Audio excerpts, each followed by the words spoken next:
Hello friends. अब हम इस पाठ के आगे का भाग पढ़ते हैं। The baker made his musical entry on the scene with the झंग झंग sound of his specially made bamboo staff. तो बेकर की जो एक म्यूजिकल एंट्री होती है, एक संगीत के साथ जो एंट्री होती थी, यानी बेचने के लिए, तो वो दृश्य ऐसा लगता था, ऐसी आवाज़ कानों में गूंजती थी झंग झंग की, of specially made bamboo staff, जो कि उस बांस के द्वारा एक स्पेशल तरीके से बनती थी, आवाज़ आती थी। One hand supported the basket on his head and the other banged the bamboo on the ground। एक हाथ से वो लोग जो बेकर लोग हैं वो सपोर्टेड द बास्केट, एक हाथ से वो अपनी बास्केट यानी टोकरी को पकड़ते थे ऑन हिज हेड, उनके सिर पर, and the other bang the bamboo on the ground, और दूसरे हाथ में उस बैम्बू को पकड़कर वो जोर से ज़मीन पर मारते थे। तो he would greet the lady of the house with good morning and then place his basket on the vertical bamboo.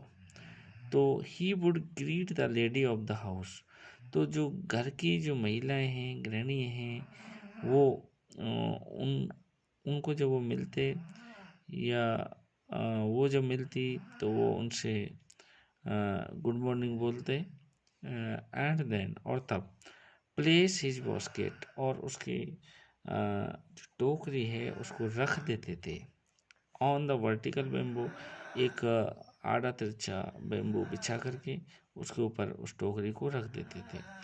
B kids would be pushed aside with a mild rebuke, and the loaves would be delivered with a mild rebuke, and the loaves would be delivered to the servant।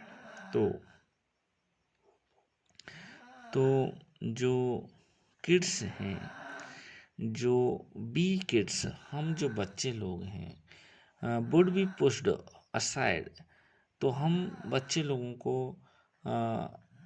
दूर हटा दिया जाता था with a mild rebuke, and with a mild rebuke, एक हल्की झिड़की दे करके, हल्का सा डांट करके हम बच्चे लोगों को पुश्ड असाइड, दूर हटा दिया जाता था। And the loaves would be delivered with a mild to the servant, और वो लोव्स वितरित कर दिए जाते थे सर्वेंट्स, नौकरों में। But we would not give up, but we would not give up, लेकिन हम उम्मीद कभी नहीं छोड़ते थे। But we not give up, कभी नहीं छोड़ते थे। गिव अप मीन्स त्यागना, तो कभी भी हम उम्मीद को नहीं छोड़ते थे। तो we would climb a bench और the parapet and peep into the basket। तो we would climb a bench, हम या तो बेंच पर चढ़ जाते, और द पैरापेट, और या फिर हम जो जो छत की जो वो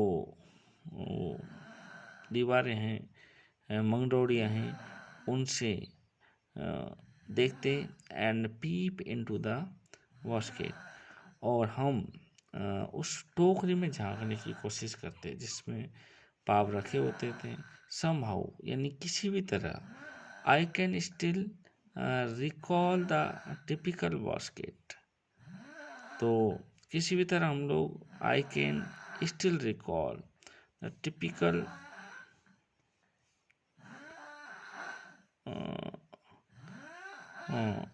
fragrance of the those lobes, किसी तरह हमें मतलब उस लोब्स की खुशबू आ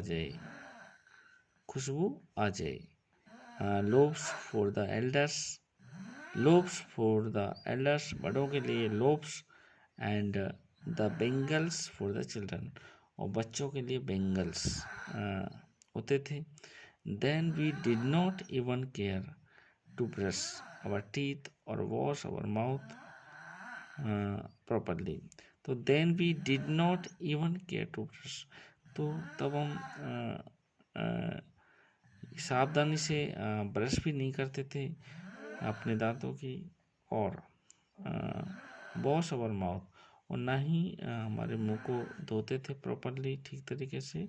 एंड वाई शुड वी, ऐसा किस लिए? तो we would take the trouble of the plucking the mango leaf for the toothbrush, तो ऐसा इसलिए होता था कि we would take the trouble of plucking the mango leaf, तो हम इसके लिए दांतों को साफ करने के लिए आम की जो पत्तियों की शाखा है उसको तोड़ते थे, तो वो एक हार्ड होती थी और टूथ ब्रश करने में दिक्कत आती थी, तो हम लोग टूथ ब्रश नहीं करते थे। And why was it necessary at all, और ये ज़रूरी भी क्यों था? The tiger never brushed his teeth, tiger कभी भी अपने दांतों की ब्रश नहीं करता है। Hot T could wash and clean up everything so nicely, जो गर्म चाय है, हॉट टी कुड वॉश, तो गर्म चाय धो सकती है, and clean up everything so nicely, और सब कुछ अच्छे ठीक तरीके से साफ भी कर सकती है। हम गर्म चाय पीते हैं तो रोज़ सफाई हो जाती है, तो क्यों ब्रश करना? आफ्टर ऑल अंततः marriage gifts are meaningless without the sweet bread known as the bowl, तो अंततः जो मैरिज गिफ्ट है, जो शादी की जो गिफ्ट है, आर मीनिंगलेस, एक अर्थहीन रह जाती थी। विदाउट द स्वीट ब्रेड, उस मीठी ब्रेड के बिना, नोन एज द बॉल, जो कि जानी जाती थी बोल के नाम से, तो just as a party or a feast loses its charms without bread, तो just as a party or a feast, जब कोई दावत या पार्टी होती थी तो loss its charms without breads, तो बिना इसे ब्रेड के वो उसका जो चार्म्स है, जो आकर्षण खत्म हो जाता था, लॉस हो जाता था। Not enough can be said to show how important a baker can be for a village, तो not enough can be said, तो और अधिक पर्याप्त नहीं कहा जा सकता उनके बारे में, टू शो, ये दिखाने के लिए कि how important a baker can be for a village, कि गांव के लिए एक बेकर किस तरीके से महत्वपूर्ण था, यानी एक बेकर का गांव में क्या महत्व था। The lady of the house must prepare sandwiches on the occasion for a daughter's engagement, जो घर की महिलाएं हैं वो मस्ट प्रिपेयर बनाती थी सैंडविच बनाती थी on the occasion of the on her daughter's engagement, उनकी जो पुत्रियां हैं उनके सगाई के समय वो सैंडविच बनाती थी। केक्स एंड बॉलिन हाउस are a must for the Christmas as well as other festival, जो केक और बॉलिन हाउस हैं ये ज़रूरी होते थे, एक तरह से अनिवार्य थे क्रिसमस पर, as well as other festival, दूसरे त्योहारों की तरह।